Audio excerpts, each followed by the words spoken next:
नमस्कार दोस्तों, मैं जोनी कुमार एक बार फिर से हाजिर हूं एक नई वीडियो के साथ। दोस्तों, सभी को पता है कि हरियाणा के अंदर जोरों शोर से विधानसभा चुनाव की तैयारियां चल रही हैं। तो हमारे इसी बीच कांग्रेस के युवा नेता हमारे साथ धीरज सिंह जुड़ चुके हैं। उनसे वार्तालाप करेंगे आखिर विधानसभा की चुनावी वो किस प्रकार से भिवानी के अंदर कर रहे हैं। जी सर, सबसे पहले हमारे चैनल पर आपका स्वागत है। बहुत बहुत धन्यवाद जोनी जी। जी सर, हम आपसे यही सबसे पहले हमारा सवाल ये है कि आज कांग्रेस का स्टैंड कहाँ का है? कांग्रेस पार्टी बड़े बेहतरीन तरीके से हरियाणा प्रदेश के अंदर 90 की 90 सीटों के ऊपर बड़े बेहतरीन तरीके से संघर्ष करिए, मेहनत करिए लोगों के बीच में। जैसे कि आप देख रहे हैं, हमारे नेता भाई दीपेंद्र सिंह हुड्डा जी 90 की 90 विधानसभाओं के अंदर पदयात्रा करने का काम करें, जिसका नाम हरियाणा मांगे हिसाब। भारतीय जनता पार्टी से सवालों को लेकर के सड़कों पर उतरे हैं, जनता के लिए, हरियाणा प्रदेश की सम्मानित देवरूपी जनता के लिए, कि हरियाणा आज हिसाब मांग रहा है भारतीय जनता पार्टी की सरकार से कि वो हिसाब दे पिछले 10 साल का, कि पिछले 10 साल में उन्होंने प्रदेश की जनता के लिए क्या किया। ये राक्षस रूपी सरकार, इन्होंने कुछ काम तो किया नहीं, कहीं जात पात के नाम पर, कहीं धर्म मजहब के नाम पर किस प्रकार से आप सबको पता है कि इन्होंने बांटने का काम किया हरियाणा प्रदेश को। भिवानी की बात करें तो भिवानी में आज बीजेपी ने कितना काम करवाया है? मेरे से ज्यादा आप लोगों को पता है। भिवानी की सड़कें गड्ढों के अंदर हैं या गड्ढे सड़कों के अंदर है, ये बात समझ में नहीं आ रही पिछले काफी समय से। पुरानी जो मांग है पीने के पानी की, पिछले 10 साल से भारतीय जनता पार्टी की जब सरकार आई थी, इन्होंने वादा किया था कि प्रत्येक घर तक स्वच्छ पेयजल पहुंचाने का काम ये भारतीय जनता पार्टी की सरकार और स्थानीय प्रतिनिधि करेंगे।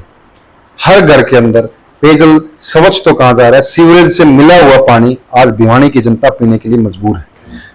सीवरेज व्यवस्था के ऊपर मैं आता हूं, पूरे शहर के अंदर, पूरे शहर की सीवरेज व्यवस्था बिल्कुल चौक है। हर प्रत्येक गली के सीवरेज चौक पड़े हैं। 4 बूंदें 20 मिनट की बारिश के अंदर पूरा शहर पानी से भर जाता है, सिर्फ जो अव्यवस्थित सीवरेज व्यवस्था है उसकी वजह से। बरसाती निकासी, जो बरसाती पानी की निकासी बेहतरीन तरीके से होनी चाहिए थी, उसके ऊपर कोई काम नहीं किया गया। रोजगार के ऊपर कोई काम नहीं गया। पिछले 10 साल में भिवानी, मुझे लगता है कि पूरे हरियाणा प्रदेश के अंदर सबसे निचले पायदान के ऊपर आ चुका है। तो क्या मानते हैं, आज जेजेपी की बात करें या बीजेपी की बात करें, वो कहाँ स्टैंड करते हैं? जेजेपी मेरे ख्याल से जननायक जनता पार्टी की आप कह रहे हैं, जिसके मुखिया दुष्यंत चौटाला है।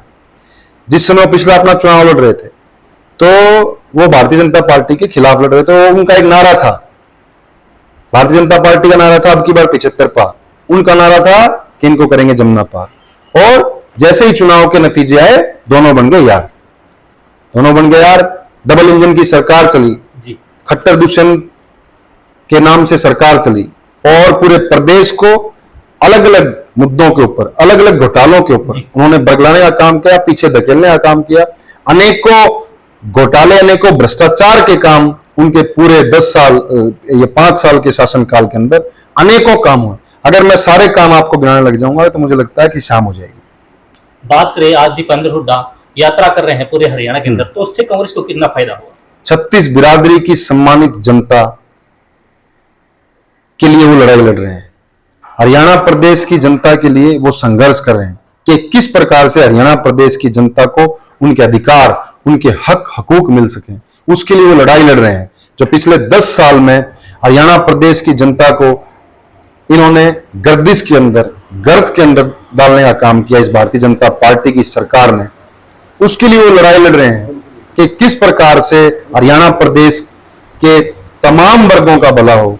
हरियाणा प्रदेश का युवा, हरियाणा प्रदेश का किसान, हरियाणा प्रदेश का व्यापारी, हरियाणा प्रदेश का कर्मचारी किस प्रकार से उन्नति करे, प्रदेश खुशहाली की ओर जाए।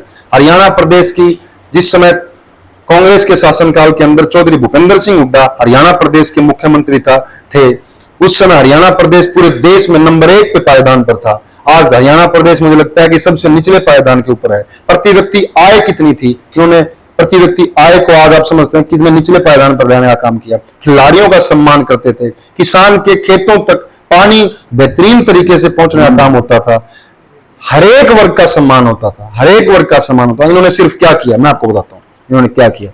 इन्होंने कहीं जात के नाम पर, कहीं धर्म मजहब के नाम पर, भाईचारे को, 36 बिरादरी को, सभी धर्मों को आपस में लड़ाने का काम किया। हरियाणा प्रदेश की जनता को बांटने का काम किया। बंद आलीशान कोठियों के एसी कमरों के अंदर बैठ करके सिर्फ प्लानिंग चली कि किस प्रकार से हरियाणा प्रदेश की इस सम्मानित जनता का ध्रुवीकरण हो, जात पात के नाम पर ध्रुवीकरण हो और हम लोग वोट लें। आज हरियाणा प्रदेश की जनता समझ चुकी है। हरियाणा प्रदेश की जनता को समझ में आ गया है कि ये लोग सिर्फ बरगलाने का काम करते हैं। बात करें आज राशन कार्ड की बात करें या फैमिली के आइडिया बात करें, तो आज जो जनता है वो लाइनों में खड़ी है। तो क्या मानते हैं सर, किस प्रकार से बीजेपी काम कर रही है?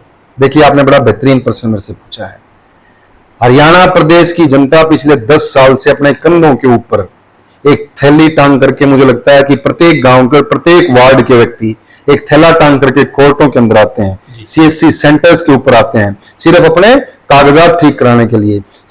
हरियाणा प्रदेश का व्यक्ति, खास करके भिवानी को मैं अपने नजदीक से देखता हूं, तमाम भिवानी विधानसभा के अंदर 31 गांव आते हैं, 31 शहर के अंदर वार्ड आते हैं। रोज हमारे पास मुझे लगता है कि 60 से 70% इन्हीं विषयों को लेकर के टेलीफोन आते हैं। किसी की फैमिली आईडी खराब है, गलत बना दी, ठीक है ना, किसी की प्रॉपर्टी आईडी का मसला है, किसी का आधार कार्ड का मसला है, जिसको ये सिर्फ क्या करते हैं, लंबित मामले छोड़ देते हैं, उनको ठीक करने का काम नहीं करते कि जनता ही नहीं चक्रों में उलझी रहे, आगे ना बढ़ सके, रोजगार की तरफ ना बढ़ सके, युवा रोजगार के बारे में ना सोच सके। अगर उसको किसी अपनी नौकरी के लिए कोई फॉर्म फिलअप करना है, सबसे पहली बात तो उन्होंने नौकरियां तो बिल्कुल ही खत्म कर दी।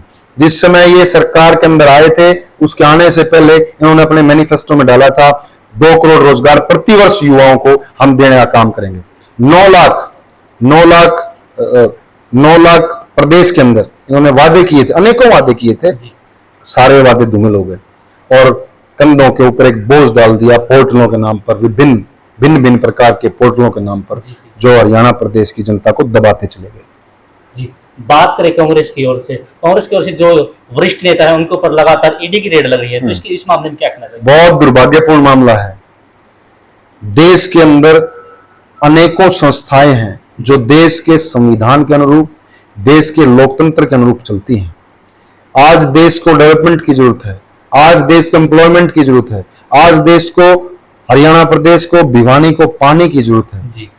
भिवानी के अंदर सुचारू रूप से सीवरेज की व्यवस्थाएं ठीक हो और खासकर स्कीम से भी ऊपर है कि युवा को सम्मान मिले रोजगार के रूप में। और प्रदेश की और देश की सरकार इन विषयों पे सोचती नहीं। ये लोग देखते हैं कि कौन नेता दिन प्रतिदिन जनता के अंदर जाकर के मजबूत होता जा रहा है, उस नेता को दबाया जाता है, कहीं ईडी के माध्यम से, कहीं सीबीआई के माध्यम से या अन्य किसी विभागों के माध्यम से उसको दबा करके उसको परेशान किया जाता है, उसके परिवार को परेशान किया जाता है। बड़ा दुर्भाग्यपूर्ण मामला है। मैं एक बात आपके माध्यम से कहना चाहता हूं, सरकार आती रहती है, जाती रहती है, कुर्सियां बदलती रहती हैं, मुख्यमंत्री बदलते रहते हैं, चेहरे बदलते रहते हैं, सांसद विधायक बदलते रहते हैं। ये आना जाना समय है। समय जब बदलेगा, आपके माध्यम से कहता हूं, इन संस्थाओं को भी कहता हूं कि अपनी हदों के अंदर रह करके काम करें। समय बदलेगा, समय जब बदलेगा उस समय करारा जवाब मिलेगा। बात करें, आज कांग्रेस हर जगह फैली हुई है और हरियाणा के अंदर यात्रा चले दीपेंद्र हुड्डा की, तो अब तक संगठन क्यों नहीं बना पाई कांग्रेस? देखिए, आप लोग देखते हैं जैसे अपना कांग्रेस के अंदर डीसीसी, पीसीसी, मतलब जिला कांग्रेस कमेटी, प्रदेश कांग्रेस कमेटी, आप उन विषयों के ऊपर बात करते हैं। कांग्रेस के अंदर अन्य और संगठन भी हैं, फ्रंटल ऑर्गेनाइजेशन है। यहां तक बात आती है संगठन की, संगठन के ऊपर पार्टी के अंदर मंथन और चिंतन पिछले कई दिनों चल रहा है। अच्छी एडजस्टमेंट्स के ऊपर मजबूत आदमियों को लेकर के आगे लेकर के आ जाए। कुछ हमारे नेता थे जो इन संगठन के मामलों के अंदर थोड़ी अड़चने अड़ाते थे, वो आजकल बीजेपी में चले गए हैं। सारे रास्ते ठीक है, मुझे लग रहा है जल्दी से जल्दी संगठन आएगा। और जैसे आप कहते हैं संगठन क्यों नहीं आते, संगठन साथ ही साथ चलता है। जिला अध्यक्ष की जहां बात होती है वहां जिला प्रभारी हमारी कांग्रेस पार्टी के शीर्ष नेतृत्व के द्वारा जिला प्रभारी लगाए गए हैं। अनेकों लोकसभा प्रभारी लगाए गए हैं, बाहर से लोकसभा कोऑर्डिनेटर्स आए हैं। साथ ही साथ अग्रणी संगठन, चाहे यूथ कांग्रेस की बात हो, चाहे महिला कांग्रेस की बात हो, चाहे छात्र संगठन एनएसयूआई की बात हो, चाहे सेवा दल की बात हो, वो निरंतर अपनी फील्ड के अंदर कांग्रेस पार्टी को धरातल के ऊपर जाकर के कहीं ना कहीं किसी न किसी तौर पर मजबूत करने का काम करते हैं। और जल्दी, मुझे लग रहा है जल्दी लिस्ट संगठन की आने भी वाली है। अभी अपनी एक बात की थी कांग्रेस की ओर से कुछ नेता बीजेपी में शामिल है। तो बात करें भिवानी की, तो भिवानी की ओर से मैडम किरण चौधरी बीजेपी में शामिल हो गए, तो इससे कांग्रेस को कितना नुकसान हुआ है? देखिए, वो उनका व्यक्तिगत फैसला था, जी वो उनका व्यक्तिगत फैसला था। मैं समझ सकता हूँ कि हो सकता है कि वो भी किसी दबाव के अंदर गई है, वो उनका व्यक्तिगत फैसला था। कांग्रेस को कोई नुकसान नहीं है।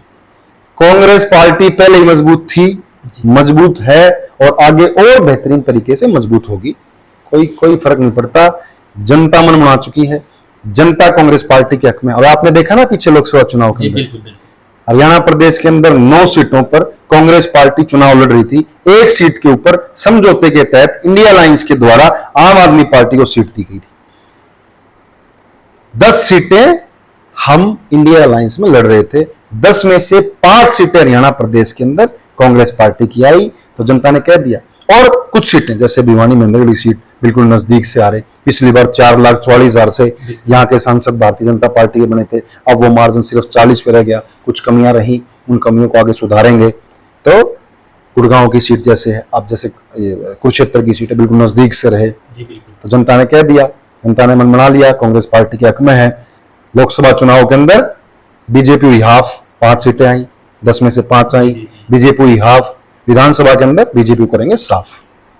बात करें, अगर हाईकमान आपको मौका देती है विधानसभा चुनाव के लड़ने के लिए, तो पहला कर्तव्य आपका भिवानी के लिए और हरियाणा के लिए क्या है? देखिए, सबसे पहले तो हरियाणा प्रदेश के लिए तो हमारे आदरणीय नेता चौधरी भूपेंद्र सिंह हुड्डा जी, भाई दीपेंद्र हुड्डा जी भली भांति सोचते हैं। हमेशा उनका मन रहता है कि हरियाणा प्रदेश किस प्रकार से आगे बढ़े, प्रति व्यक्ति आय किस प्रकार से बढ़े, हरियाणा प्रदेश के खिलाड़ी को किस प्रकार से सम्मान मिले। तो हरियाणा प्रदेश के बारे में तो हमारे शीर्ष नेतृत्व ही आपको बता पाएंगे। भिवानी को लेकर के बड़ा विडंबना का विषय है, पिछले 10 साल में भिवानी के साथ बड़ा सौतेला व्यवहार हुआ है। चाहे वो बात पीने के पानी की आती है, चाहे वो बात सीवरेज व्यवस्था की आती है, चाहे वो बात निकासी, बरसाती पानी की निकासी की आती है, चाहे वो बात रोजगार की आती है अनेकों सेक्टरों के अंदर। तो मुझे लगता है कि इसके ऊपर काम करने की बड़ी अति आवश्यकता है। और एक प्रोग्राम के तहत भिवानी के बारे में बड़ा निचले स्तर पे जाकर के, धरातल पे जाकर के भिवानी के लिए काम करना होगा। भिवानी को विकसित करने की जरूरत है। भिवानी बहुत पिछड़ चुका है, बड़ा दुर्भाग्यपूर्ण विषय है। भिवानी में विकास करने वाला, काम करने वाला व्यक्ति भिवानी के अंदर चाहिए। और परमात्मा ने, पार्टी ने मुझे मौका दिया, तो आज तो मैं कुछ कहता रहूं कि मैं ये करूंगा, मैं वो करूंगा। जिस समय मौका दिया और भिवानी की सम्मानित जनता ने मेरे को आशीर्वाद दिया, उस समय मैं बताऊंगा कि मैं क्या करूंगा और मैंने क्या करके दिखाया।